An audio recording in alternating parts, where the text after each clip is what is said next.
From the studios of Foxboro Cable Access, located in the center of Foxborough, Massachusetts, you are watching Around Foxborough. Welcome to Around Foxborough. My name is Juri Love. I'm your host today. We have Marc Craig, our guest. During the pandemic, we are doing Zoom interview, virtual interview, since we cannot meet in person, practicing social distancing. So we'd like to welcome Marc Craig. Hi, Marc. Hi, Jerry. How are you?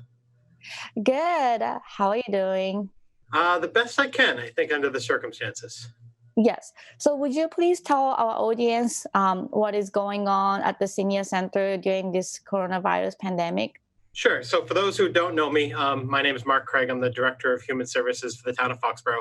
I oversee the Foxboro Council on Aging and the Human Services Department. So what's going on at the senior center? As of right now, not much. So we've been closed for programs and activities for about 3 weeks now. So the physical structure is closed to the public. However, behind closed doors, it's probably the busiest I've ever been. So we've been doing a lot to help residents of all ages get the services they need. We're doing virtual programs on Facebook. We're just trying the best we can under really tough circumstances as of right now. So you mentioned something about toilet paper. Yeah. So one thing we're doing, we got a donation last week from Next Gen Supply over in Mansfield. 2,400 rolls of toilet paper. So for those who are keeping track of the news, they know that for some reason toilet paper is in a shortage, and it's something that everyone's going a little crazy for. So we got 2,400 rolls of toilet paper donated that this morning I actually brought over to housing 5 rolls each for every person who lives at Caroline and Court, and now going over to Centennial this afternoon, getting toilet paper to everyone that lives there. Next up is trying to get toilet paper to our human services clients. So those who are kind of more vulnerable or meet with our 2 social workers on a regular basis. And then I'll actually be getting out a community-wide pickup for toilet paper, no contact pickup here at the senior center. So that way we can get these rolls distributed. And that way people don't have to worry about the silly things like toilet paper. So we got some to Food Pantry last week, so their consumers were able to get some. We're just trying to get toilet paper. We don't want people to worry about toilet paper. That's the last thing we need to worry about in today's world. So we're able to get that out. And one other thing, last week, the craft organization donated about 200 of those Gillette bags, those clear plastic bags, as well as several hundred of the Pro Shop bags. So they brought them to us, and we brought them over to the food pantry, so that way the consumers over the food pantry could get those bags. And they actually also donated a lot of food. So I have 2 giant freezers down here in the basement at the senior center filled with food. It was on the news last week. You might have seen where the craft organization was trying to get rid of everything that was at Gillette, because they knew by the time that they reopened, whenever that may be, that the food wouldn't be up to their quality level. But it's still good. I mean, it hasn't even come close to expiration date. So we're trying to work on a delivery method of getting the food out to people in the community too. Are you looking for any volunteers to deliver, or do you have enough resources? As of right now, no. With the uniqueness of this pandemic, I hate to say it, I'm the only one here in the office for my own personal safety. So I'm kind of doing a lot of wrapping things up while my staff are working from home. So they're doing a lot of remote work. But as of right now, I've kind of said no to a lot of volunteers, because if I have volunteers come in, it's just more people that I have to keep track of and sort of make sure everyone's wearing gloves and masks and everything. I can keep track of it for myself, right? I know that when I come in, I'm the only one interacting with just myself. So I'm making sure that everything is handled appropriately. So we have got a lot of people who reached out to us and wanted to know how they can help. So last week I put something out on our Facebook page, Foxboro Council on Aging and Human Services Facebook page, to tell people how they can volunteer in the community. So we actually had a tremendous amount of people sign up to be Meals on Wheels volunteers. So Meals on Wheels is run through our local area and agency, HESCO. We had so many people that HESCO actually called me and said, stop telling people to volunteer. We have enough volunteers. So Foxborough has actually far exceeded the number of people that can volunteer, where other communities, they're struggling to find drivers. So way to go, Foxborough. That's really great. Other ways people can volunteer is that they can sign up to be part of the Medical Reserve Corps. So if they go to the foxboroughma.gov and then go to the health department page, at the very bottom of that page, it actually tells you how to sign up to be a Medical Reserve Corps. You don't have to have any medical experience, but it's just something where if you want to volunteer in these tough times, you can. So we have a lot of volunteer opportunities here in Foxborough. Great. So what kind of support system do you have for senior citizens in Foxborough? Do you have counselors or like social worker who can take calls still, like even the senior center is closed? Yeah, so one thing that the day one when we figured out that we had to close the building to programs, my staff started working on, at this point, they're all outreach workers. So even the people that were just checking people at the desks and now all become outreach workers. So what my staff has now started to do is call everyone who's come to the building in the last 4 months, check in on them, say hi, have a conversation. For some people, it's just a quick hello, and some people it's a 20-minute or 30-minute conversation of what's going on in the world and kind of just keeping busy. So we have over 500 phone calls that each of my staff members are making throughout the week. And then the following week, they're calling everyone back again just to check in on them. So just kind of just a quick way to check in.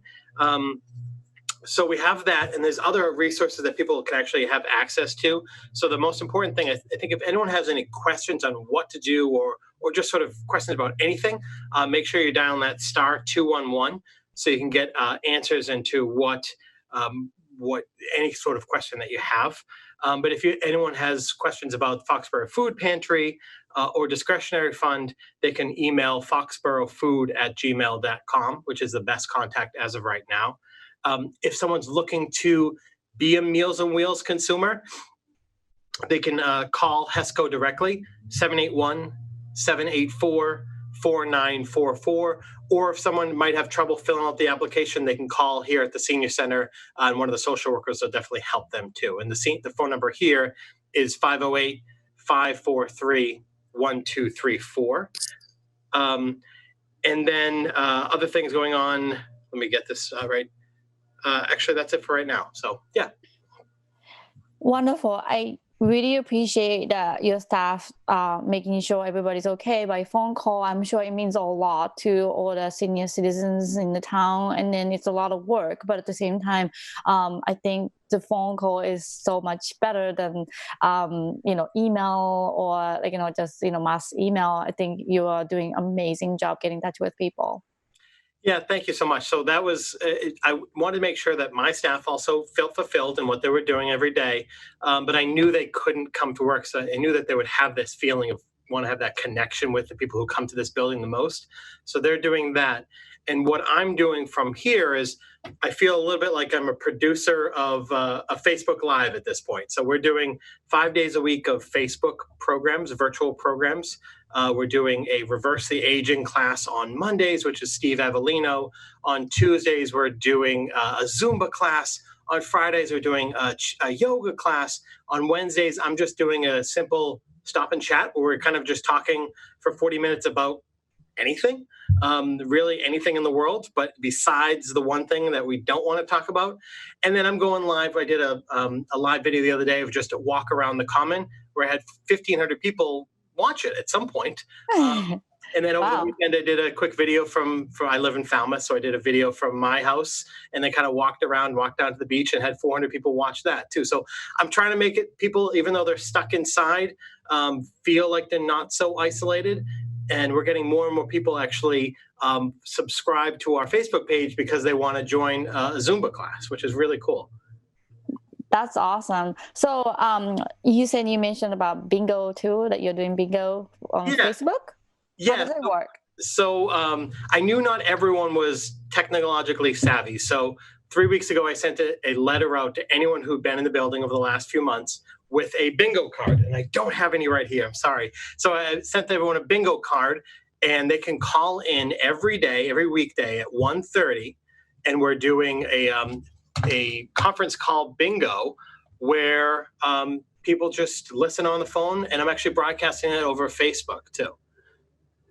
So in like 15 minutes, you're gonna start the bingo. Yes. Yeah. So we're typically getting the conference call. I'm doing the free version, so we're limited to 20 people on the phone call.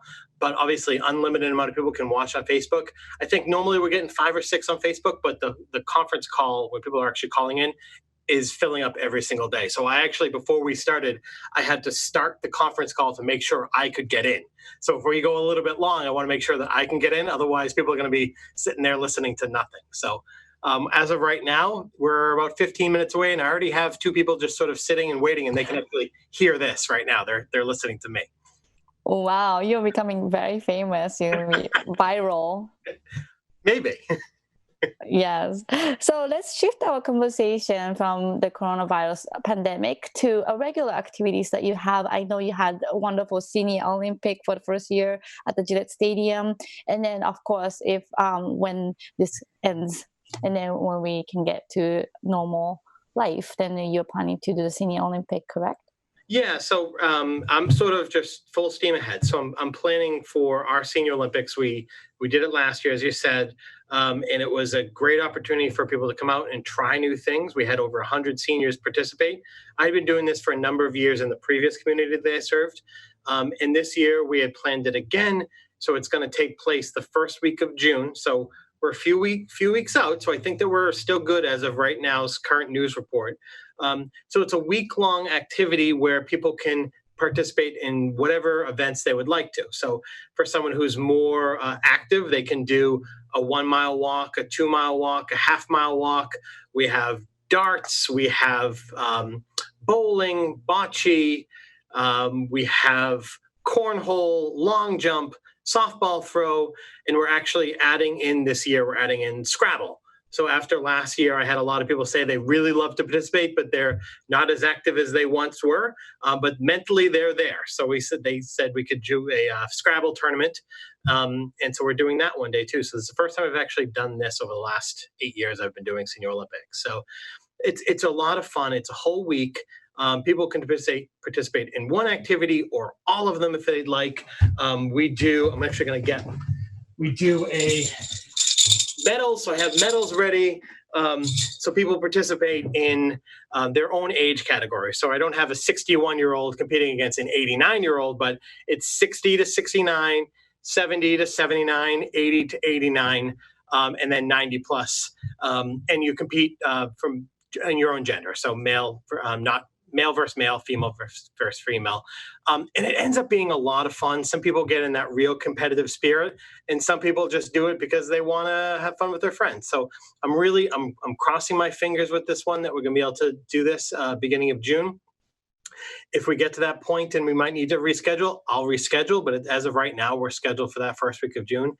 And the best part, June 5th, we actually do these events on the field at Gillette Stadium. So for those who've never been on the field, we do our 1-mile walk, our softball throw, and our long jump on the field, which was really, really, really cool. I know you were there last year too, so it was a lot of fun. It was really fun, and I was privileged to cover it both for the Foxboro Reporter and then also What's Up, the youth production. And then I got to see all the seniors doing so much fun activities, and they just face expressions and just like so much excitement, which is so wonderful. Yeah, so this is the first year. My father is actually over 60, so I'm telling him he has to come up. So it's not just Foxborough residents; it's anyone in the surrounding communities. So my dad is actually planning to take the day off from work just to come up, because how unique is that, being able to walk on the field at Gillette? So I know we're going to get a lot of new people to join Senior Olympics because of that opportunity. We kind of threw it in at last minute last year because I was talking to Jess with the craft organization a couple weeks before, after I'd planned everything, and she said, "Sure, why not? Why can't we do that? Why can't you use the field?" So talked to her early on, and that became a reality for this year. So really, really appreciative to them, and that we're going to have more people join Senior Olympics just because they can walk on the field. I didn't know that outside of Foxborough, seniors can participate. Like how can they find out and how can they sign up if you're not in associate with Foxborough Senior Center? Yeah, so we do. I do a registration form that is actually I'm a little bit behind because of what's going on in the world. So that should get out probably the next couple of weeks. I usually do it about a month and a half before the event. And it's real simple. People just have to send it back with $5. The $5 covers the cost of their t-shirt. Overwhelming majority of people are from Foxborough, but we don't restrict because a lot of our grants are statewide. So anyone can join. Most of the time, it'll be just Foxborough residents. I do know of some people who did Senior Olympics with me in my previous community in Randolph that are actually joining Foxboroughs this year. So that way they can see if they have the stuff to beat some Foxborough residents too. All right. So I know you have initiated a lot of different programs since you took this position at the senior center and then town of Foxborough. So can you tell us like a huge difference maybe that we have seen? I know your artwork, your living, the waiting room has changed too, but can you please tell our audience who's never been to the senior center what has upgraded and what kind of programs that you offer now? Yeah, so it's interesting because the building is a senior center, right? The physical structure is the senior center. However, we're a Foxborough Council on Aging and Human Services Department. So it's actually, this building is quite unique where it actually serves anyone over the age of 18 in the community for that human services nature, where someone can just come in if they have a need, they can meet with a social worker can help them fill out an application, fill out the SNAP application, get information about the food pantry, or kind of just even have a conversation and figure out what they actually need. So when I came here, I wanted to make sure that the building felt welcoming to everyone. So we immediately transformed the lobby area into a kind of a waiting room. It wasn't really that before, but also an additional programming space. So we're limited by the size of this building, which, it's a 20-year-old building. It's got a couple of program rooms, but I immediately wanted to target different spaces that were underutilized to make sure we could fill them with people. So we have a couple of tables in the waiting room, but also some couches where people can sit and wait to meet with our social workers or when we're doing tax appointments or shine counseling. And one thing that I'm a little bit of a nut about is statistics. So you can actually probably see here is basically the numbers that I track year to year to figure out how many people are coming into the building. So 2 years ago, last February was 64 people. This past February, we had 120. So obviously, March and April, our numbers are probably going to be lower. In April or May, our numbers are probably going to be lower. But I like to track these things to make sure we're getting the most amount of people through our doors and participating in programs. So I've kind of created a full onslaught of activities. So I don't want people to think senior center and it's only for bingo and knitting and programs where you're static. We do have those, and those are great programs, but we have a lot of exercise classes. We have a lot of conversational classes. We're had conversational Italian. We have these day trips. We have these overnight trips. It's really a place for everyone, and very, very few of our programs are actually senior only. A lot of the stuff is open to everyone. However, we're limited by the days that we operate that, most people that are available at Tuesday on 9 o'clock are probably people who are retired and probably seniors, but the building is open to everyone. Wonderful. So I know you have to get to the bingo soon. So let's wrap up our interview. Do you have any last word for the people who's watching our show? Yeah, so if you went to the fall town meeting, you probably were instrumental in voting for a feasibility study. So last fall special town meeting, there was $40,000 that was allocated for a feasibility study for a new building. You can see that I'm keeping track of all my stuff here, of all the steps that I need to take place for feasibility study. And the feasibility study is essentially just a study where we hire an outside firm to figure out, 1, if a new building is needed, 2, where would it go and 3, what would it look like?